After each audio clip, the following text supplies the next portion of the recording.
Perjuangan Otto Hasibuan membebaskan Jessica Wongso masih terus berlanjut.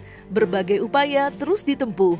Terlebih dukungan untuk Jessica terus diberikan oleh lapisan masyarakat. Dan belakangan beredar kabar jika Otto Hasibuan akan melaporkan Edi Darmawan ke Mabes Polri pada Jumat pekan ini atas dugaan menghilangkan barang bukti. Langkah hukum yang ditempuh Otto Hasibuan tidak lain demi tegaknya keadilan atas kasus kopi sianida yang membuat kliennya harus dihukum 20 tahun penjara. Lantas, benarkah Otto juga akan melaporkan pemilik kafe Olivier? Hari Jumat kalau salah ini kita sudah melakukan legal action ini. Kami tim yang ribuan orang itu nanti akan melaporkan seseorang yang terlibat di dalam perkara itu, yaitu salah satu diantaranya adalah yang menyembunyikan barang bukti CCTV. Itu hari Jumat akan kita laporkan ke Mabes Polri. Ya, kita akan laporkan gitu. Jadi kita akan berangkat kan, seperti saya janjikan, ini kita nggak biarkan kan. Jadi semua orang-orang yang diduga melakukan kejahatan di dalam kasusnya Jessica Wongso itu akan kita laporkan supaya terungkap. Dan dengan terungkap, negeri ini baik, kepolisian juga namanya bagus, ya kan? Itu sebenarnya saya katakan, saya harapkan kalau ini kita laporkan kepada polisi seandainya pun ada oknum polisi di dalamnya, tolong jangan diproteksi, jangan usah, tapi harus ditindak. Terlalu mahal harga institusi hanya untuk melindungi 1-2 orang oknum. Mendingan oknumnya ini harus dibersihkan supaya institusi Polri-nya bagus. Jadi nanti kalau mau melapor, itu harapan kami daripada institusi kepolisian. Ya, sudah dan bukti-buktinya sangat akurat sekali ya. Jadi kalau udah nanti terbukti bahwa CCTV-nya direkayasa, kemudian otopsinya dihalang-halangi dengan tujuan tertentu, ya kan? Maka mereka itu harus diproses gitu loh. Ya, kalau ini nggak terungkap, saya kira ini akan bahaya. Makanya DPR juga udah mulai bicara kan. Yang saya hanya sangat heran sebenarnya kok Pak Mahfud nggak pernah mau bicara sebagai Menteri Polhukam. Biasanya kan beliau kan selalu respon, tapi untuk kasus ini dia diam saja gitu loh. Nah itu sangat kita sayangkan lah. Jadi mudah-mudahan dengan terungkapnya kasus ini nanti kita akan mengetahui bahwa Jessica itu tidak bersalah. Nah kalau sudah bukti-bukti itu dapat, itu kan akan menjadi novum buat saya kan, bukti baru. Nah ini adalah dasar saya nanti untuk mengajukan peninjauan kembali ke Mahkamah Agung. Ini sudah menjadi kasus rakyat Indonesia. Tiap hari di TikTok ribut terus orang, ya kan? Nah karena itulah sebabnya ribuan orang advokat juga mau bersatu secara pro bono gratis. Sebenarnya nggak punya kerja, ada advokat itu punya, tapi perasaannya itu terluka, ya keadilannya itu tuh tercabik-cabik gitu. Jadi itu sebabnya ya mudah-mudahan lah mulai hari Jumat kita laksanakan itu laporan. Setelah itu nanti tahap berikutnya kita lapor lagi yang lainnya sampai terungkap, kita kan tahu. Karena sampai sekarang saya juga penasaran ya. Coba itu pemilik Oliver itu nggak diperiksa tuh. Kalau ada kejahatan di suatu restoran, ya tentunya pertama kali yang diperiksa kan pemiliknya dong. Karena CCTV kan diambil dari situ. Saya pengen tahu kenapa nggak diperiksa gitu loh. Terus beberapa saksi yang penting yang mengambil barang bukti pada waktu persidangan nggak diperiksa gitu loh. Kenapa? Ada katanya di situ ada pembantu katanya disuruh buang celana. Kenapa nggak diperiksa gitu loh?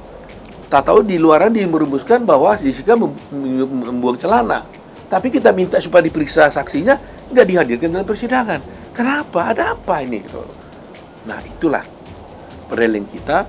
Jadi saya merasa bertanggung jawab secara moral, secara hukum, demi keadilan. Saya ingin bongkar kasus ini bukan untuk balas dendam, tapi untuk keadilan Jessica. Dan jangan sampai setelah terjadi kepada kita, baru kita mulai marah. Ya, itu yang saya inginkan dalam bangsa Indonesia ini. Keadilan itu jangan kamu merasa kalau karena itu tidak ke kamu diam-diam aja. Setelah kena ke kita, baru kita ribut. Jangan. Meskipun itu tidak terjadi pada kita, tapi itu terjadi pada orang lain, kita tahu kita harus protes. Perjuangan tanpa lelah dan tak kenal waktu dibuktikan oleh lawyer senior Otto Hasibuan yang sampai dengan saat ini masih gigih memperjuangkan kliennya Jessica Wongso agar bebas dari hukuman 20 tahun penjara yang menjeratnya. Bagi Otto, menjadi kuasa hukum Jessica tidaklah mudah. Terdakwa kasus kopi sianida yang terjadi 2016 silam itu dinyatakan bersalah atas tewasnya Mirna Salihin. Kini terhitung sudah 7 tahun Otto masih menjadi kuasa hukum kliennya.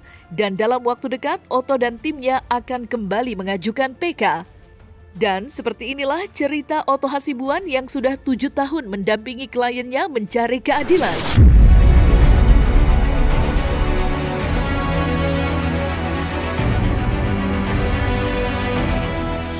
Bayangkan Jessica 7 tahun di dalam penjara terhadap suatu hal yang tidak pernah dilakukannya.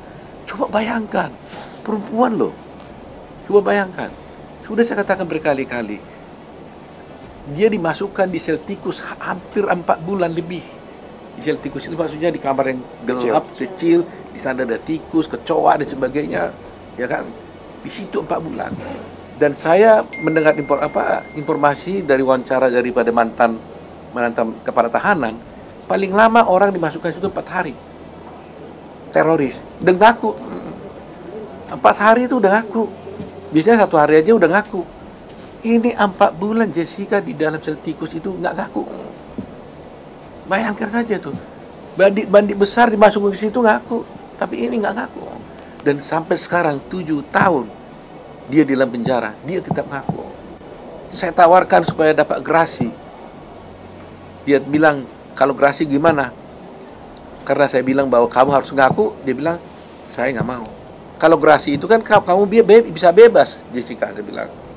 Kamu bisa bebas kalau gerasinya dikabulkan, atau minimal dikurangi.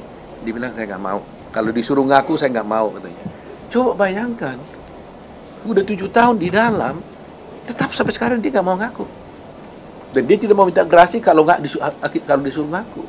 Nah ini nggak boleh main-main. Coba bayangkan itu diri kita.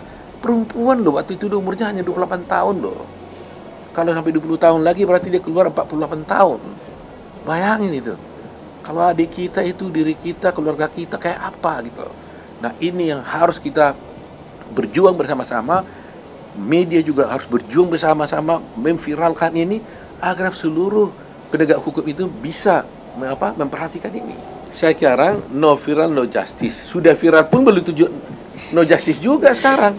Kalau dulu kan no viral no justice. Jadi harus viral baru ada justice. Sekarang sudah viral pun justice juga belum tentu apa juga. Tidak sama dengan justice. Tidak sama dengan justice juga. Lebih berat lagi sekarang. Kalau dulu kan kalau viral baru diusut. Sekarang viral pun dibiarin juga sekarang.